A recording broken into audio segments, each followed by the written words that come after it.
Yo, what's going on, guys? I'm Jay Carter Ray, and in this video I'm going to be reviewing the Travis Browne versus Fabricio Werdum fight at UFC 203. And wow, so the beginning of this fight was interesting and the end of it was interesting. So in the first round, Fabricio came out with a flying side kick, yeah, which I just thought was mad. I've never seen it done before. Never seen it as the first strike of the first round. So I just thought that was mad. And then the fight kept on going on, and I think Fabricio punched Travis. He tried to punch Travis and it hit his finger, and then Travis pulled away. He tried to talk to the ref, and then Fabricio just came in and punched him while he was trying to talk to the ref. And at that, I thought that was super dirty. I thought that was terrible. But after the fight, he said how he saw him talking to the ref. The ref didn't say anything. He didn't say to stop the fight. So like he thought you keep going, innit? And like it was confirmed that that isn't allowed. You can't stop the fight like that. You're not allowed to do that as a fighter. So he was well within his rights to punch him out, but I thought that was dirty. Maybe it wasn't, but yeah, that happened. And then from then, I think Travis Browne's right hand was just out of commission. It was just totally out of commission. So he was at a very big disadvantage. I could clearly see that Travis Browne never wanted to be on the floor at any point in time. Even the times where he caught Fabricio Werdum's kicks, pardon me, and Fabricio Werdum was on the floor, Travis never tried to go on top of him. And I think that was good strategy, because I think Fabricio Werdum is better on the floor because he's very good at submissions and whatnot. And I've never seen Travis Browne on the floor. I don't know what's going on the screen now. Travis Browne wouldn't be on the floor, but those are the nature of games. Speaking of games, I think Fabricio Werdum was fighting like a game character. Bruv, he done like, what was it? It's like a front flip kick, and I've never seen that executed in the UFC before. But I think he flung that twice throughout the match. The first time he flung it, I think he was just, you know, being out there, just doing his stuff, being unpredictable and whatnot. Because I didn't see that coming, so I'm pretty sure Travis didn't see that coming. Well, no, let me not say that. I'm on the same fucking analytical martial arts level as Travis, because obviously he probably would expect such a thing because he's been training to fight this guy. But yeah, so he done that.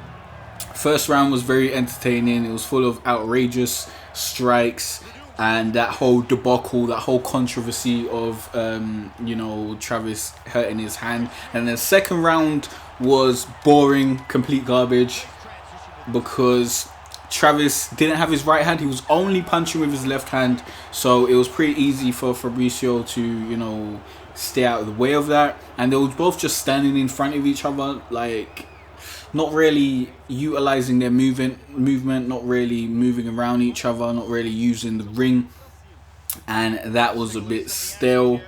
And then in the third round, you could see Travis Browne's buddy in the corner, you know, hyping him up, getting ready for the third round, telling him to go get it. You could hear that his voice was all, like, his voice was gone. His voice was gone. You know when your voice cracks because your throat's too dry or something, and you've been shouting too much and your voice has gone hoarse. His voice was basically gone. So he's obviously very passionate about the fight. He really wanted Travis to come out on top. And then the third round was just more of the same of the second round. Wasn't really interesting, but I could tell that Fabricio was throwing more kicks, because he knew that if Travis dodged those kicks or caught them, he wasn't going to go down to the ground with him, because at one point Fabricio was on the ground and he was kind of gesturing to Travis to come down, and Travis weren't having none of it. He weren't going down there for nothing, which I believe is, you know, is roving his rights. Like, he shouldn't be going on the ground with Fabricio Werdum. That is a smart decision, to be honest. So yeah, that happened. Third round done. It went to decision. And then before the decision happened, Travis's corner guy must have been chatting some shit to Fabricio Werdum. No, even before that happened, when the round ended, like the crowd was booing and stuff, and Fabricio was like miming crying faces, like, oh, you lot are dickheads, basically, innit? Like, that's what he's basically saying to the audience. You lot are cry babies, bruv.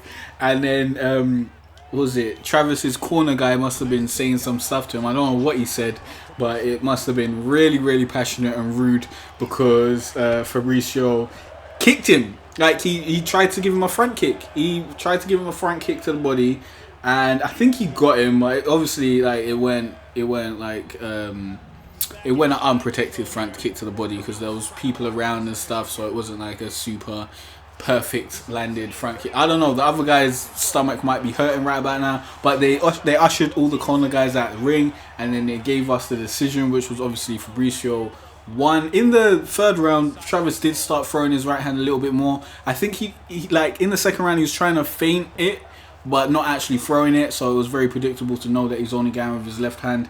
And I don't think he had a lot of power in that right hand because he was just in pain through the whole fight. So it was a really disappointing fight because we didn't have Travis Browne at his peak, really going at it. He was very cautious because I feel he was in so much pain, and his finger was, I don't know, dislocated or broken or something like that.